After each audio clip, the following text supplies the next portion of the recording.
Ang pinakamagandang ano nito, pinakamagandang development is nung tinanong natin to kay Senator Bato de la Rosa, kasi kasama natin si Senator Bato de la Rosa ng mga ilang sorties. Sabi niya, magka-ano daw, kay ASAP, pagbalik daw ng pagkatapos ng Holy Week, kailangan daw maimbestigahan kaagad ito. So baka magkaroon ng Senate inquiry, para sagutin ng COMELEC itong mga issues na ito. Again, kung wala tayong dapat ikabahala, maganda. Oh, pero kung ito ay another... Kasi takot na tao sa dayaan. Yes. Takot na talaga ang tao sa dayaan.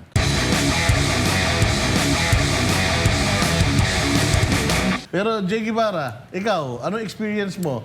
May mga subscribers ka ba na nagme-message sa'yo tungkol dito? Oo, marami at nagawan ko na nga rin to ng nagawan ko na to ng content tong about dito sa issue na to.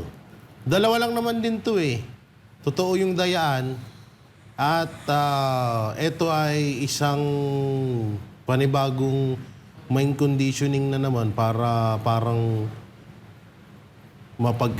para yung ma-encourage yung mga OFW na wag nang bumoto. Pero ganun pa man, talagang, kasi kahapon na-interview ni Admar, ang attorney ng COMELEC. So, ang pagkakasabi doon, pagka bumoto ka, pag ikaw ay, pagboto mo, may isa pang sasalangan na makinarya at doon mo palang makikita yung ano mo daw, yung mga binoto mo. So, ibig sabihin, yung online voting na yan, hindi pa talaga 100%. Tapos, kaya daw, baka yung mga marami daw lumalabas, andun daw lahat, ganun daw talaga yun. Kaya nga nagtaka rin ako, kaya nga yung sinabi mo kanina, bakit puro yung mga bumoto lang sa Duterte senatorial candidate yung nagreklamo? Bakit sa wala doon sa kabila? Walang bumoto sa kabila. Ibig sabihin, bukod sa walang bumoto nga sa kabila, dito kasi yan, yung sinasabi nilang mga pangalan na yan, rumble daw talaga yan para daw maiwasan yung vote buying. So, ang sabi ko naman, kung vote buying ang iniiwasan ng COMELEC, ngayon pa nga lang, ang dami na mga kandidato na namumudmud ng pera at namimili na ng boto. So dapat kung vote buying pala yung iniiwasan nyo, yung unahin nyo na agad yung mga ginagawa ng ibang politiko. Hindi yung ikakatwiran nyo rito sa differential na to, vote buying. Tsaka bago nyo sana pinayagan na ito yung gamitin ng mga OFW, sana inayos nyo, alam nyo may magre-reklamo dyan eh. Hindi naman nabago sa inyo ang mga ganyang sistema. Talagang may magre-reklamo niya, biruin mo. Duterte senatorial candidate, tapos lalabas dun sila Brosas ng mga makakaliwa. Kahit naman din sino magre-reklamo at magre-reklamo dyan. Correct. Ang ano na ito, partner, ako kasi medyo naintindihan ko na script yung lumalabas. Kaya lang, bakit script yung lumalabas? Dapat nga, ano yan eh, hindi nakikita yan eh. Yes. Yung script na yan. Kasi pwedeng i-copy yung script na yan and then pag-aralan kung paano yung encryption ng script na yan. So, medyo delikado talaga yan. Yes. Dapat nagkaroon ng dry run. Dapat pagka bumoto ang tao, lumalabas doon sa screen niya Yung binoto bago mismo. niya i-end yung transaction. Kasi ang nangyayari pala, yung tao pupunta doon sa embassy and then meron doong meron doong makina, yung tablet na doon sila boboto. Oo, so dapat bago mo i-end yung iyong transaction, makita mo na kung sino yung mga binoto mo doon. Yes. May mga tumatawag sa akin na yun daw kanilang actually wala na daw na QR code na lumalabas. Basta tapos na yung pagboto mo, ganon. Delikado. So hindi nila nakikita kung sino yung resibo ba, at least man Yes. lang makita nila. Kasi sa normal, ito yung papel, papasok mo, lalabas sa screen kung sino yung binoto mo. Makikita mo Tapos may lalabas pong papel. Tatapat mo ngayon, parehas. Good shot. Tapos ilalagay mo sa balota yung and then okay na. So sure ka na parehas yung lumalabas. Yes. O dito kasi sa sa online voting wala. Dito kasi sa SMNI nag-test ang dito. ang COMELEC dito at okay naman. So far sa sa VCM yung counting machines Pero yung online, wala Pero na. yung online, hindi natin alam kung nag-conduct sila ng dry run. Kasi kung nag-conduct sila ng dry run, dapat walang mga ganitong sumbong na nangyayari. Nagkanda sila, maraming dry Kaya run nga, daw. kung meron dry run, bakit ganito pa rin? Bakit ang lumalabas, instead of yung mga ibinoto, resibo ng binoto, Encryption bakit pa yung rin. encrypted na script yung lumalabas dyan? Yun yung maling-mali na talagang nagkakos ng panic. Nakakaano partner ng pagdududa. It's either, kaya nga minsan mag-iisip ka na, is it a part of yung kanilang para ma-discourage yung mga voters Na wag bumoto na lang. na bumoto? Kasi nga kung lahat talaga ganun Meron pa isang nag-message sa akin, ang number daw ni Pastor Apollo Kibuloy doon sa botohan na per 52.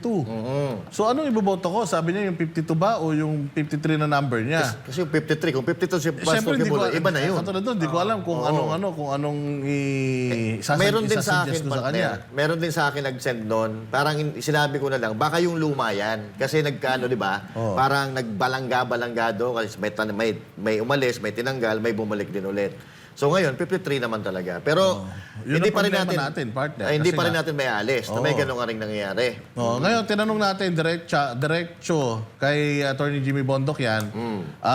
Ano naman daw kasi, basta kung halimbawa, duda daw kayo, meron naman daw batas ang COMELEC na mag-manual kayo. Yes. Pwede pa rin naman kayo mag-manual kung inyong ninyo parang hindi kayo, diskumpiyado kayo. Mag-demand daw kayo dahil pwede pa rin daw bumoto kayo ng manual. Kasi hindi pa naman tinatanggal yun sa batas Oo, natin. nasa partner. pa daw 'yon. Nasa batas daw 'yon. Yun yung sinight ni ni Jimmy Bondoc. And ang pinakamagandang development is nung tinanong natin to kay Senator Bato de la Rosa, kasi kasama natin si Senator Bato de la Rosa ng mga ilang sorties. Sabi niya, kay ASAP, pagbalik daw ng pagkatapos ng Holy Week, kailangan daw maimbestigahan kaagad ito. So baka magkaroon ng Senate inquiry para sagutin ng COMELEC itong mga issues na ito. Again, kung wala tayong dapat ikabahala, maganda. Pero kung ito ay kasi takot na tao sa dayaan. Yes. Takot na talaga ang tao sa dayaan. Alam ninyo mga partner, umikot tayo sa Mindanao. Karamihan ng mga politiko sa Mindanao, alyansa. Mga alyansa. Karamihan, alyansa. Mga congressman, mga pumirma, kay VP Sara. Pero pag tinanong mo tao, atin talaga. Ganon. Ang tao talaga sa Duterte. Ang tao talaga sa Duterte. Silent lang. Oo. Maingay sila. Kakita mo naman ng birthday, naglabasan Naglabasan. Hindi Tsaka naman kayang pigilan ng mga politiko Pero ito ang problema, kung yung politiko na corrupt, narinig mo yung isang Nananakot. meeting di avance sa o isang rally sa Davao. Sinasabi na pag nanalo ang mga Duterte, kahit sangkusing, walang makukuha yan sa national government. Pwede ba yun? So Kalokohan yun. ganon sa mga sa mga LGU partner ang kampanyahan. Takutan talaga. Huwag kayong maniniwala doon. Dahil unang-una, labag sa batas yun. Labag sa batas ang hindi ka bibigyan ng pondo. Pero Okay? bakit ang COMELEC mahigpit sila dun sa mga nagsasalita ng mga cookie ni Mocha, ganyan, meron na naman yung in-interview nyo kaya ata kahapon Ayun, nadali dahil sa sibuyas. Sibuyas, yung mga Bombay daw. Yung mga Si mga Owie. sibuyas. May Manggera dyan sa Pasay. May show cause order daw dahil doon sa kanyang tinuran na remarks na sibuyas. Bakit dito sa mga ganito na pag nanalo itong kandidato na to, walang makukuha yan sa national government? Bakit yun? Ba't hindi Hindi pinapansin? Tsaka lantaran silang nagbibigay ng mga ganong salita. Di ba? Hindi sila natatakot dahil alam nila may sinasandalan silang pader. Pero ito, sa akin, di ba, noong 2016, etong si Bongbong Marcos, nag-file pa nga ng petition, dinaya daw sila kung ako dinaya, naniniwala ako na dinaya ako, paghawa ko ng kapangyarihan, unang-una ko nga ayusin yung pinaghihinalaan ko na dinaya ako. Pero, bakit hindi nila inayos? Bakit? Dahil pwede nilang gamitin? Ayan ay tanong lang po. Kasi katulad nga nito, yung mga tao nagdududa na. Yung encryption partner, yan ay pag yung online data, ini-encrypt nila para hindi ma-access na ibang tao. Pero ang problema natin dito, bakit yung bumoto hindi nila ma-access? Ang makaka-access lang yan yung mga IT eh. Yung mga IT lang, yung mga programmer, sila lang. So dito, pwede nating dayain. Kasi tayo minsan, mahilig tayo magdoktor-doktor nga eh. So dito, the fact na hindi natin nakikita yung ibinoto natin, medyo nakakalungkot yan. Kaya nga nadi-discourage or ayaw nang bumoto ng iba nating mga kababayan. At ito pa, tama yung sinabi nyo kanina. Kasi walang nagre-reklamo na bumoto, kundi itong mga bumoto ng Duterte. So now, kung concern, ito ang mga karamihan sa ating OFW, mga botante, sa legitimacy ng ating botohan, magre-reklamo sila. It's either sila ay alyansa or sila ay Duterte supporter, magre-reklamo sila. So para ang nakikita natin na nagre-reklamo ay itong mga supporter lang ni Pangulong Duterte. So para sa akin, it's either lahat ng OFW ay iboboto itong mga Duterte candidates or may niluluto sila. Dahil tahimik sila dito sa issue na ito. Dahil lang Iba. nag-ingay. Partner, magtataka ka rin dito sa mga style nitong mga to eh. Dahil unang-una, yung alam siguro nila na panalo na yung Duterte sa ibang bansa. Oo. Kaya ang gagawin nila, gagawa sila ng ganitong sistema. Hindi naman natin sinasabi na ginagawa to ng... Nag-speculate lang tayo. Oo. Pero gagawa sila ng ganitong sistema para yung mga yung mga kababayan natin na sa ibang bansa hindi na bumoto dahil ba't ka pa kami boboto kung dadayain din naman? Yeah.